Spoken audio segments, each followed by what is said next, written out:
Johnny, the leader of the protest, says that the people in our community want to go back to Eritrea. He believes our future is there, not here. We're trying to change our government like they're doing in other African countries. We don't want to do it from here, but we want to start here. In Tel Aviv, the police had a fight with Eritrean protesters who either support or oppose our current government. Many people got hurt, including police officers. These kinds of violent protests are happening in different places around the world. For the past week, Eritrean asylum seekers in Israel have been worried about a festival that was supposed to happen. They warned everyone that there might be violence and even deaths. They asked the police, the media, and anyone who would listen for help, but it didn't seem to be enough. Before the event got worse, one of the protest leaders said, "We came here to ask for help from the government. We don't want Israel to support the Eritrean dictatorship. We'll stay here no matter what, even if they bring horses and dogs. We're not afraid of the regime or the police. We won't leave until this event is cancelled, even if it means we stay here day and night and risk our lives." People from different cities in Israel came to Tel Aviv to protest, even though the festival was scheduled for later in the day. They wanted to stop the festival because they didn't understand why people were supporting a dictator. They asked the government to do something to separate them from the supporters. Around 17,500 Eritreans live in Israel without any legal status, rights, or health care. They work in jobs like manual labor and are waiting to leave the country. Israel has only reviewed a small number of asylum requests from Eritreans, and many haven't been looked at all. Refugee organizations have been warning about this for years, saying that the government needs to review these requests. But the government doesn't differentiate between supporters of the regime and opponents.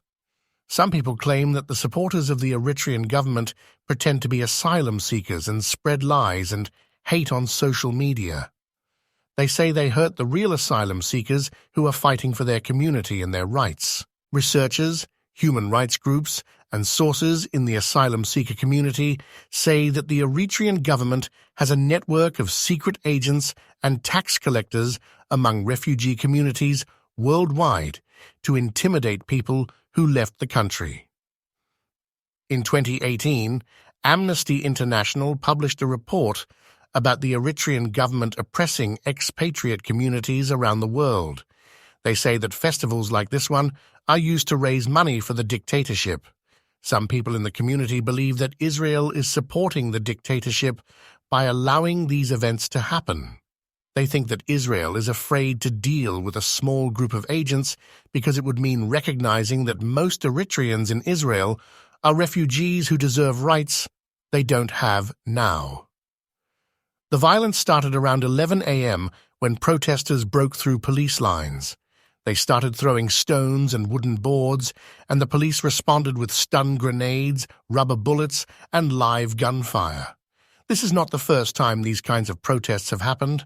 Similar events occurred in other countries, and people got hurt. But the Tel Aviv protest was worse than the others.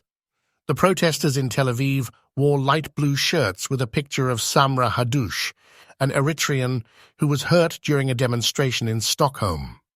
For many in the community, the fact that the police allowed the embassy's event to happen, unlike in the UK where it was cancelled, shows that Israel supports the dictatorship. Some demonstrators tried to stand up to the police, crying as they raised their hands over their heads. The violence spread to different parts of the city, and the police fired rubber bullets. At the end of the day, a protester named Germa spoke to the media and explained why they were demonstrating. He said they wanted to stop the party for the Eritrean dictator and that they've been living in Israel without rights for too long.